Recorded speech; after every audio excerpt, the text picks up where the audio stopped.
Por uma manhã de setembro, límpida e serena, como às vezes são na nossa terra as manhãs do outono, Jorge saiu a pé a passear pelos campos. Errou ao acaso por bolsas e tapadas. Seguiu a estreita vereda, a custo cedido ao trânsito pela sôfrega cultura nas terras marginais do pequeno rio da aldeia. Depois, subindo a uma eminência, parou a contemplar do alto o aspecto do fracíssimo vale que suavemente se lhe abatia aos pés, e no fundo do qual se erguia, dentre veigas e pomares, a herdade de que já falámos. Jorge sentou-se sobre uma dessas enormes moles de granito que se encontram com frequência em certos lugares da província, soltas pelos montes, como se fossem roladas para ali em remotas eras por mãos de fundibulários gigantes empenhados em encarniçada luta. Os olhos dirigiram-se instintivamente para a herdade, onde se fixaram, como se, com força irresistível, os atraísse o espetáculo que via. Era a época de mais intensa vida nas granjas. Os cereais, cobrindo as eiras, lourejavam aos raios desanuviados do sol. Carros, a vergarem sobre o fardo das colheitas, transpunham lentos as portas patentes do quinteiro, chiando estridorosamente. Apinhavam-se a lenha em montes, as canas e o folheiro do milho, restos de recentes descamisadas. Longas séries de medas elevavam-se mais longe, à maneira de tendas, em um arraial de campanha. Juntas de bois, já livres do jugo, repousavam das fadigas naqueles dias da azáfama. Os moços da lavoura iam e vinham, atarefados em diversos misteres. E de tudo isto erguia-se um clamor de trabalho que o sossego dos campos e a serenidade do dia deixavam chegar distintos até ao alto da colina. O dono da herdade, o antigo criado da casa mourisca, presidia aquelas tarefas, e em volta dele moviam-se, saltavam e riam 2 ou 3 robustas crianças, com quem brincava um formidável rafeiro. E era esta a cena que Jorge contemplava e que em tão profundas meditações parecia absorvê-lo. De repente, distraiu o som dos passos de alguém que se aproximava daquele mesmo lugar em que tão desapercebidamente lhe ia correndo a manhã. Voltando-se, viu seu irmão Maurício que, em trajes rigorosos e competentes petrechos de caça, e com a esmerada elegância e apuro que lhe eram habituais, subia a colina, precedido de 2 ou 3 cães de boa raça que de longe descobriram Jorge e correram para ele, afagando-o com latidos e cabriolas. Maurício, assim avisado e conduzido pelos cães, veio ter com o irmão, exclamando jovialmente à distância de alguns passos: "Em flagrante delito de meditação poética, o Sr. Jorge! Bravo! Já não desespero de te ver um dia fazer versos." Jorge respondeu, encolhendo os ombros: "Quem se senta no alto de um monte, depois de subir toda a encosta dele sem parar, pode fazê-lo simplesmente com o prosaico intento de tomar fogo. Se isso fosse sintoma de poesia, então..." "Pois sim, mas já isso de subir um monte com as mãos vazias, como estás, sem uma espingarda que revela um razoável fim no passeio, é um sintoma importante. Quem é que se dá ao incómodo de uma ascensão dessas, quando o gozo da perspectiva que espera encontrar lhe não compensa as fadigas? E quem tem dessas compensações, senão os poetas, que são os únicos que sabem, c'est qu'on entend sur la montagne. Avez-vous quelquefois, calme et silencieux, monté sur la montagne en présence des cieux?" E, a recitar os primeiros versos da poesia aludida, sentava-se ao lado do irmão, pousava a espingarda e, descobrindo a cabeça, sacudia ao vento os formosos e bastos cabelos castanhos, objetos de muitos cuidados seus. Os cães andavam inquietos a farejar por entre as urzes e as tojeiras do monte. Interrompendo de súbito a recitação, Maurício prosseguiu: "Mas que teima a tua, em que mostras frio ante estas magnificências? Que escrúpulos pode haver em declarar isto tudo admirável? Repara como é bem talhado aquele corte além, no monte. Parece feito de propósito para deixar ver no plano posterior aquela povoação distante que não sei que nome tem. E ali o campanário com a sua alameda. Quem teria a feliz inspiração de o assentar tão bem? Onde é que ele ficaria melhor? Parece que andou um gosto de artista a dirigir estas coisas." E acrescentou suspirando: "Aí na aldeia o cenário bem está, pouco tem que se lhe diga. Mas os atores e a comédia que aqui se representa é que são de uma insipidez." Os instintos urbanos de Maurício, cuja índole mal se acomodava à simplicidade campesina, e o fazia suspirar pela vida das capitais, arrancavam-lhe frequentemente destas exclamações. Jorge, que escutara o irmão sobre uma meia distração e sem desviar os olhos da herdade, replicou-lhe sorrindo. Há quase uma hora que estou aqui e posso jurar-te que não tinha notado uma só dessas particularidades da paisagem que descreves. Gostas mais da contemplação em globo, até isso é de poeta. Analisar minuciosamente as impressões recebidas não é o seu forte. Enganas-te ainda. Não era também o conjunto da paisagem que eu observava, mas um ponto limitado dela, muito limitado. Qual era, então? Olha ali para baixo, a herdade do Tomé, aquela azáfama, aquela gente toda a trabalhar, a vida que ali vai. Ora, adeus, exclamou Maurício, é justamente o que não me roubaria um momento de atenção. Não te estou a dizer que para mim o que há de insuportável no campo é a gente que o habita, a vida que nele se passa? Faz pena ver que espécie de contempladores tem a natureza para estas maravilhas. A indiferença com que estes selvagens encaram tudo isto. Repara, vi aquele labrigo a passar lá embaixo na ponte. Olha lá se ele desvia a cabeça para algum dos lados ou se para um momento para gozar do belo espetáculo que dali observa. Olha para aquilo. Selvagem!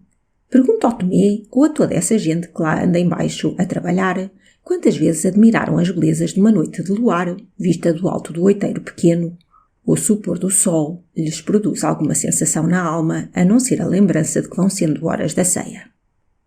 Jorge sorria ao ouvir o irmão e tornou placidamente. Que homem este! A poesia precisa ter quem a entenda e quem a faça. E olha que nem sempre os que a entendem a fazem, nem os que a fazem a entendem. Esta pobre gente do campo é uma parte integrante dele. Não o contemplam, completam-no. Que querias tu? Gostavas talvez mais de que em vez dessa gente indiferente que trabalha, estivessem por aí os montes, os vales e as ribeiras povoados de poetas contempladores como tu? Deves confessar que seria um campo bem ridículo esse. Se eu até, para que te diga a verdade, estou persuadido de que não encontraria encantos nos lugares mais visitados que há por as 4 partes do mundo, onde, a cada momento, apreciadores ingleses, franceses, russos e alemães passeiam, soltando exclamações poliglotas, e onde o nosso entusiasmo nos é prescrito a páginas tantas do Guia do Viajante. O que torna os lavradores poéticos é a inconsciência com que eles o são. Vistos de longe, pelo menos concorda nisto. Vistos de longe e de muito longe. Vistos de longe, sim, que dúvida. Como tudo mais. Ao perto, também muitos desses prados são pântanos mal cheirosos que infectam e mexe-se uma miríada de insetos repugnantes nessas verduras que tanto admiras. Diz-me uma coisa, Maurício. Parece-te que o nosso velho solar prejudica a beleza desta paisagem. Se prejudica, ora essa, adorna-a. Olha que bem que ele sai daquele fundo que lhe fazem os castanheiros. Muito bem, e contudo, visto de perto, há lá tristes e prosaicas realidades, observou Jorge suspirando. Ao olhar de estranheza com que, ao ouvir estas palavras, o irmão o fitou, Jorge correspondeu, dizendo: Sim, Maurício, triste e prosaica realidade para quem o olha de perto. Há nada mais triste do que aqueles campos invadidos pelas ortigas que nós lá temos, do que aqueles pomares maltratados e aqueles celeiros em ruínas. Quererás encontrar poesia na nossa pobreza, Maurício? Pobreza? Pobreza, sim, pois que nome lhe queres dar? Olha, compara o aspecto dessa casa branca de um andar, que aí fica embaixo, com o nosso paço acastelado. A atividade daqueles homens com a sonolência crónica do nosso capelão. Compara ainda Maurício. Compara a desafogada alegria de Tomé com a tristeza sem conforto do nosso pai. Maurício curvou a cabeça. E uma como sombra de tristeza parou-lhe algum tempo na fronte, habitualmente desanuviada. Dir-se-ia que pela primeira vez o vulto descarnado da realidade se lhe apresentava aos olhos, até então fascinados pelo fulgor de lisonjeiras ilusões. Mas, depois de breves instantes de silêncio, respondeu ao irmão: Pois bem, será como dizes. Creio até que seja essa a verdade. A riqueza está ali, a pobreza do nosso lado. Porém a poesia, essa deixo-na lá ficar, que bem sabes que não é ela a habitual companheira da opulência. Da opulência ociosa, egoísta e inútil, de certo que não. mas da opulência ativa, benéfica, que semeia, que transmite a vida em volta de si, da opulência que fomenta o trabalho, que cultiva os terrenos maninhos, que fertiliza a terra estéril, que sustenta, que educa e civiliza o povo. Oh, dessa é a poesia companheira também. Se o castelo arruinado tem poesia bastante para fazer correr lágrimas de saudade, a granja, ativa e próspera, tem-na de sobra para as provocar de entusiasmo e de fé no futuro. Maurício ficou outra vez silencioso. Depois, como se pretendesse sacudir de si as ideias negras evocadas pelas palavras do irmão, exclamou, erguendo-se e com afetado estouvamento: "Estás enganado, Jorge. O que reina ali embaixo não é a poesia, é a economia. A poesia não assiste ao edifício que se levanta, mas ao que se arruína. Gosta mais dos musgos do que da cal. Do lado do passado é que a encontras, melancólica, que é o ar que lhe convém. E ela tem razão. O futuro tem muita vida para precisar do prestígio poético. A poesia dos utilitários, com o que tu me vens.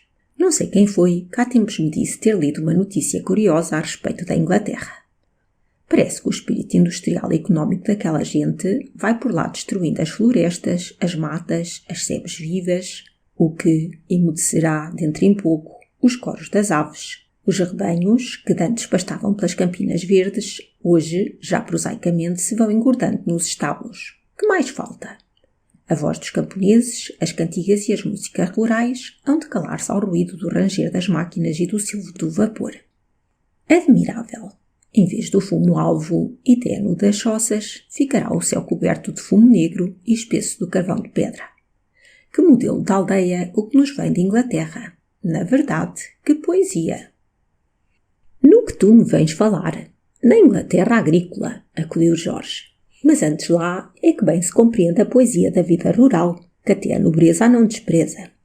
Sempre ouvi dizer que os senhores das terras e os rendeiros fraternizam e auxiliam-se mutuamente, e que os trabalhos do ano sucedem-se entre festas e solenidades populares, lucrando todos, trabalhando todos e enriquecendo cada vez mais a terra. Deves confessar que há mais poesia nos domínios senhoris dos lordes da Inglaterra, que dirigem por si mesmos as suas vastas empresas agrícolas, do que nos pardieiros em ruínas dos nossos morgados, em cujas velhas salas dormem os proprietários o sono da ignorância, da inutilidade e da devassidão. Não o nego, mas na nossa casa, naquela triste casa mourisca, há um quê de poesia elegíaca, se assim quiseres. Essa de que falas será a poesia dos geórgicas, mas a da elegia deixa-me ficar. O pior, Maurício, é que um dia virá talvez, em que o tremendo prosaísmo da completa miséria dissipará esse tenue perfume que dizes. Safa, estás hoje com os humores de Cassandra, Jorge? Deixa lá. Lembra-te de que se diz que nas nossas propriedades há um tesouro escondido desde o tempo dos mouros e que um dia alguém da nossa família o achará, ficando fabulosamente rico. Que essa esperança dissipe o humor negro que tens. Vamos, vem daí. Pega nesta espingarda e vai caçar. É bom para dissipar visões. Não estou hoje para caçar. Então, vais reatar aqui o fio das tuas cogitações? Não, vou reatá-lo acolá. Vais à herdade? Vou. Fazer o quê? Ver de mais perto aquela poesia ou aquela prosa, como quiseres. Sabes que o pai não gosta que lidemos muito de perto com o Tomé? Sei, é um preconceito. Ele não o saberá. Um preconceito? Bom, estás hoje muito filósofo. Adeus, Jorge. Espero ver-te ao jantar de melhor aspecto. Adeus, Maurício. E os dois irmãos separaram-se. Maurício, precedido pelos cães, seguiu em direção dos montes cantando. Jorge desceu a colina e caminhou para a herdade. Fim do capítulo 2.